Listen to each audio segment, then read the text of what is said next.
आप सभी को नमस्कार। आज इस प्रेस कॉन्फ्रेंस में हमारे नेता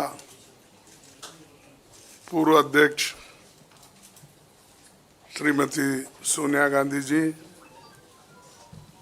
और हमारे पूर्व अध्यक्ष श्री राहुल गांधी जी और मंच पे बैठे हुए हमारे पार्टी के ट्रेजरर, सेक्रेटरीज और दूसरे साथियों,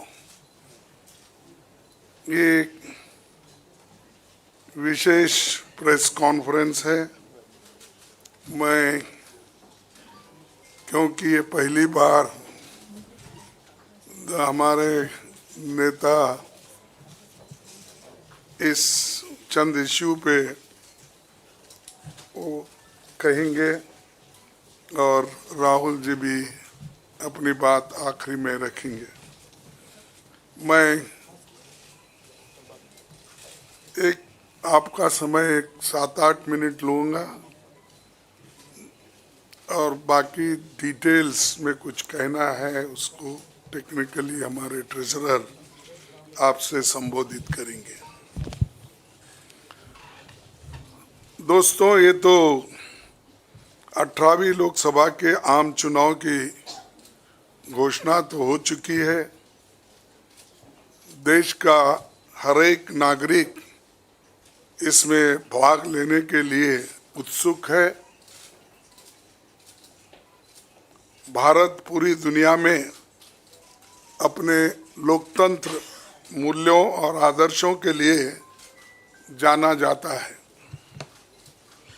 किसी भी लोकतंत्र के लिए निष्पक्ष चुनाव अनिवार्य होता है, एसेंशियल होता है। साथ ही ये भी अवश्य होता है कि सभी राजनीतिक दल के लिए लेवल प्लेइंग ग्राउंड यानी समान लेवल प्लेइंग फील्ड हो, सभी के पास समान रूप से संसाधन हो।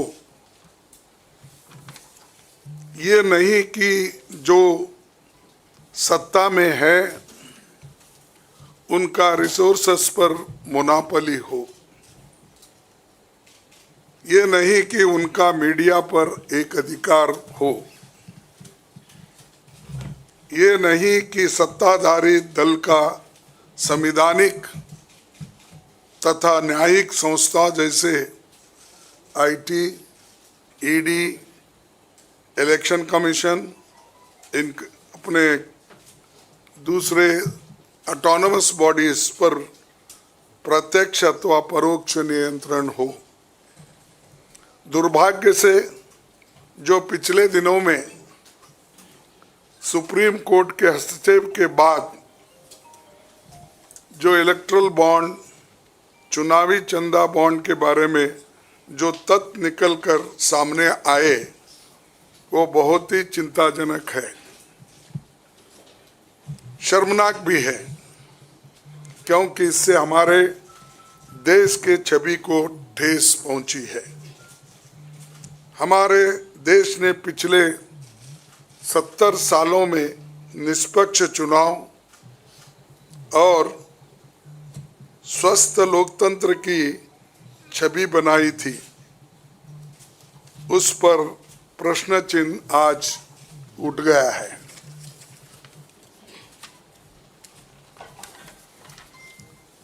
सुप्रीम कोर्ट ने जिस चुनावी चंदा बॉन्ड को इलीगल और अनकॉन्स्टिट्यूशनल कहा, उस स्कीम के तहत मौजूदा सत्ताधारी दल ने हजारों करोड़ रुपए से ज्यादा अपने अकाउंट में भर लिया है और दूसरी तरफ साजिशन मुख्य विपक्षी दल का बैंक अकाउंट फ्रीज कर दिया गया है ताकि हम पैसों के अभाव में बराबरी से चुनाव ना लड़े और ना लड़ पाए, ये सत्ताधारी दल द्वारा एक खतरनाक खेल है।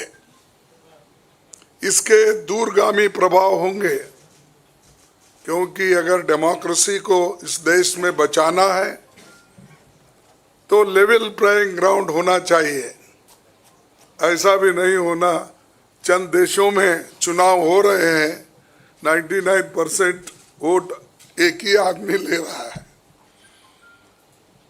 ऐसा आपको तो मालूम हो गया रिसेंटली किन किन देशों में ऐसा हुआ है। तो ये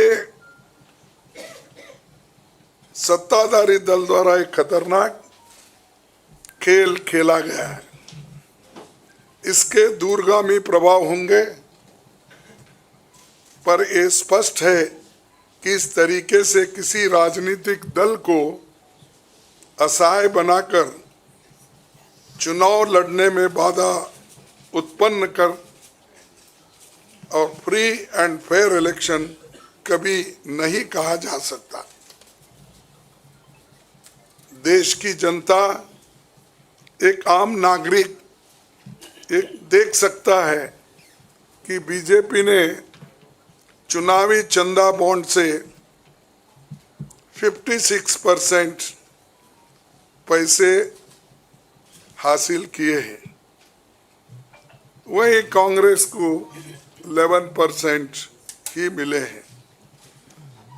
और ये वो पैसे जो बॉन्ड से बीजेपी ने लिए हैं, इसके अलावा जो कैश में इनके पास आता होगा तो कोई अकाउंट ही नहीं है। आप इनके खर्चे देखिए, हर तरफ इनका एडवर्टाइजमेंट लगा है और एडवर्टाइजमेंट में भी मोनोपोली बना ली है। प्रिंट मीडिया हो, टीवी हो और सोशल मीडिया हो, इनका बहुत डोमिनेशन है। लेकिन इतने पैसे एक पार्टी जमा कर सकती है, हिंदुस्तान के 70 साल के डेमोक्रेटिक व्यवस्था में ऐसा कोई नहीं किया। ये पहली बार ये सरकार अनेक ढंग से पैसे आज उठा रही है और इनके 5 स्टार ऑफिसेस से बड़े बड़े हर जगह आप देखिए,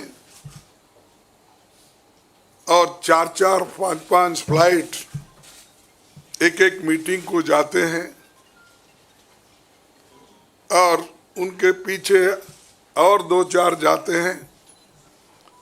एक मीटिंग का इतना खर्च होता है तो शायद ही कोई पार्टी, अपोजिशन पार्टी उसका 10% भी नहीं कर सकती मुकाबला। मैं कहना नहीं चाहता कि बीजेपी ने किस तरीके से कंपनियों से पैसे लिए, क्योंकि सुप्रीम कोर्ट तथ्यों की जांच कर रही है। हमें उम्मीद है कि सच्चाई बहुत जल्द हम सब के सामने आएगी। और अंत में मैं देश के संवैधानिक संस्थाओं से अपील करता हूं कि अगर वो फ्री एंड फेयर इलेक्शन चाहते हैं तो हमारी पार्टी को बगैर किसी रोक टोक से बैंक अकाउंट्स का इस्तेमाल करने दे,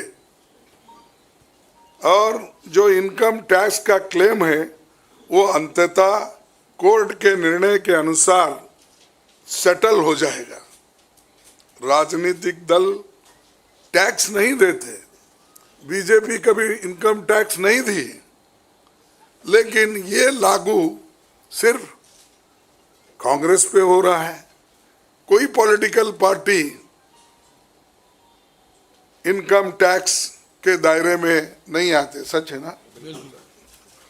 सेटल हो जाए, राजनीतिक दल नहीं आते। बीजेपी ने कभी नहीं दिया अकाउंट। इसके बाद भी अगर हमसे ये मांगा जा रहा है तो हम न्यायालय के अंतिम निर्णय का इंतजार कर रहे हैं, क्योंकि हम चाहते हैं कम से कम न्यायालय तो इस बात को देखे, कानून को देखे, रूल ऑफ लॉ और गवर्नेंस जो संविधान के तहत होता है उसके तरफ तो ध्यान दे दो, क्योंकि आज वो हुकूमत में है, कल दूसरी पार्टी आएगी। लेकिन हमको ये लेवल प्लेइंग ग्राउंड जो हमने पहले से बनाया था, नेहरू जी से लेकर हम 89 और बाकी के लोग भी, जब इवन वाजपेयी थे उस वक्त भी ऐसा नहीं था। लेकिन यहाँ ये 18वीं लोकसभा का चुनाव जो हो रहा है, इसमें हम सब देख रहे हैं, ये कुचल रहे हैं, सप्रेस कर रहे हैं और हमको चुनाव लड़ने के स्थिति में वो नहीं छोड़ना चाहते हैं और पैसे को तंग तबाह करके वो एक तरफा इलेक्शन कर लेना चाहते हैं। लेकिन लोग भी होशियार है, इसको जानते हैं और लेवल प्लेइंग फील्ड बने रहने के लिए ये उनके जो बाधक है और जो हमारे अकाउंट्स फ्रीज किए हैं वो तत्काल उसका रिलीज होना चाहिए और हमको चुनाव में डेमोक्रेसी और संविधान को बचाने के लिए लेवल प्लेइंग ग्राउंड होना चाहिए। धन्यवाद। शुक्रिया कांग्रेस अध्यक्ष जी।